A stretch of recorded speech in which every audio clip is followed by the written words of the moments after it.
correct, sir.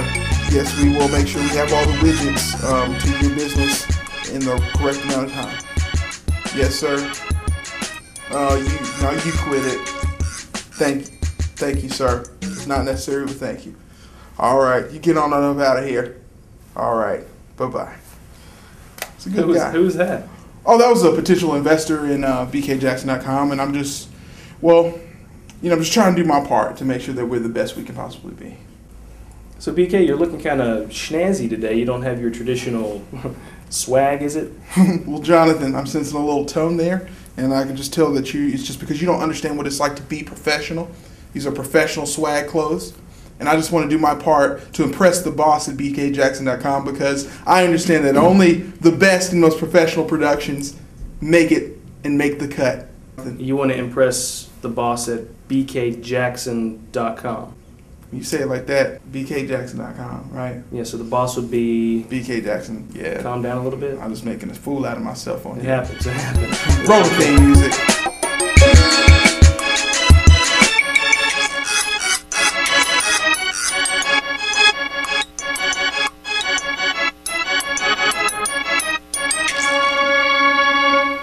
All right, ladies and gentlemen, the first movie rolling out this week is State of Play. Now, this storyline is a political thriller centering around the murder of a young girl. Now, a journalist played by Russell Crowe is looking into the circumstances surrounding her death. Now, this young girl happens to be an intern of his friend, the congressman played by Ben Affleck. This movie involves billion-dollar business dealings, political intrigue, and just twists, plots at every turn. You're probably going to get a surprise at the end of the movie, but no one's going to spoil it for you here. Now let's go over the PowerPoints of the film. Number 1, great cast. Helen Mirren, Ben Affleck, Russell Crowe, all Oscar-winning actors, and Rachel McAdams, who's got one coming probably real soon. Point number 2, this movie has got a dependable audience in that people who are 25 and older are probably going to go see this movie. They're going to want to put their thinking caps on this weekend and go be entertained that way. Now, the only weak point of this film is its marketability. It's not going to be able to market to a wide audience. People who are 25 and under are really not going to be interested in this movie. Families are not going to go see this movie. Young college kids are not going to go see this movie. All in all, guys, this is a well-received movie, which comes to my last point, the final analysis. It's important to know that the best movies out there are often not your biggest and top box office draws. So this is going to be my critic's choice for the weekend. In a world where a man's heart is stolen and replaced with pure, raw, unadulterated electricity, not metaphorically, but seriously, I mean literally, one man will be played by Jason Statham, an actor who will do anything stupid to make a ridiculous amount of money. This box office weekend, get ready to waste your money, piss your time away, and slap your mother, because Crank 2 is in theaters. Hide your nipples. We did not edit that video. That is exactly how that trailer came to us direct from the studio. This movie earns, first of all, a PowerPoint. The PowerPoint because of Jason Statham. Jason Statham is always high electricity, high octane, so you can expect to not be bored when you're watching this film. Which brings us to our second point, which is a weak point.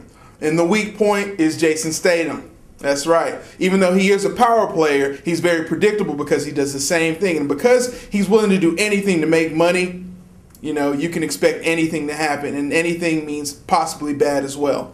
And then finally, the final point is it's just pointless to give it a final point because you can expect there to be no plot point. When it comes to Jason Statham, sometimes, y'all, I'm telling you, you don't even know. And we're going to call that one not a weak point. We're not calling it a power point. We're going to call it pointless. And that's exactly what this plot is going to be. It's going to be pointless. I even saw in the trailer the dude rubs up against somebody's grandma. That's kind of nasty. Like, how you going to do that? Like, for real. How you going to rub up somebody's mama? How can you generate that much static electricity? That's not even, possible. That's just nasty, man. Let's get on to the box office hustle of the week. Now, BK. Brother, when you get as old as I am, you will start to reminisce on the past. Really? I mean, it just goes by in an instant. Really? I remember back in 19 did you say 40? No. 70? You got something in your throat, man? No, I'm good. 50. 37. Back in 1940s. Okay, we got it, man. We got the point. You ain't got to lie no more. We know it was. BK, all I'm trying to say is us old people, we often look back, reflect on the past, and wonder what we would have done differently.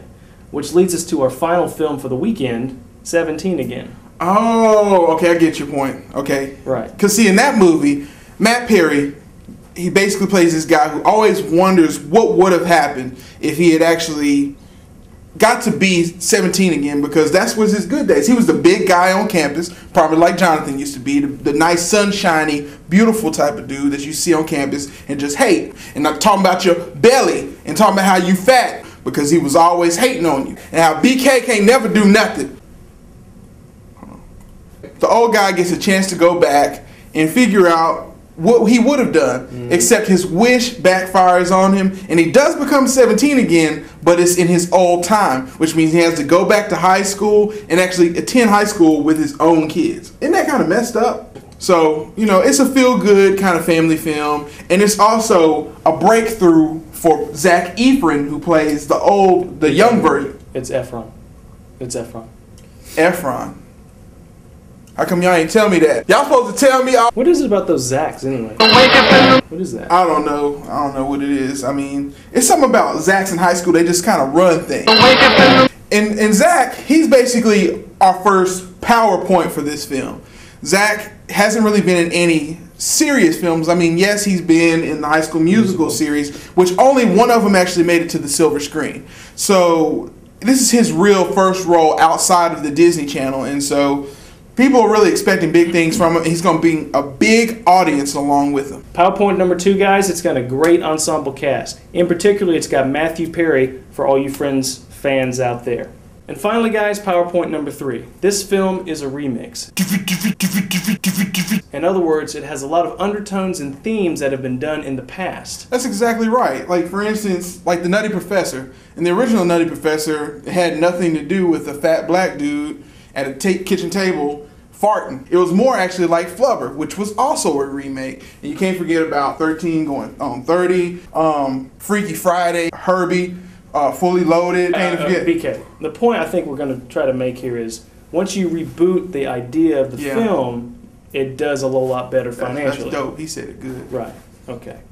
All right. So basically, guys, what we're trying to say is this is the film that's going to attract the most audience. It's going to have families. It's going to have Goyles. They got to go see Zac Efron. It's going to have just a wider audience than all these other films. So BK, I think it's safe to say that this film, 17 Again, will be the box office hustle of the week.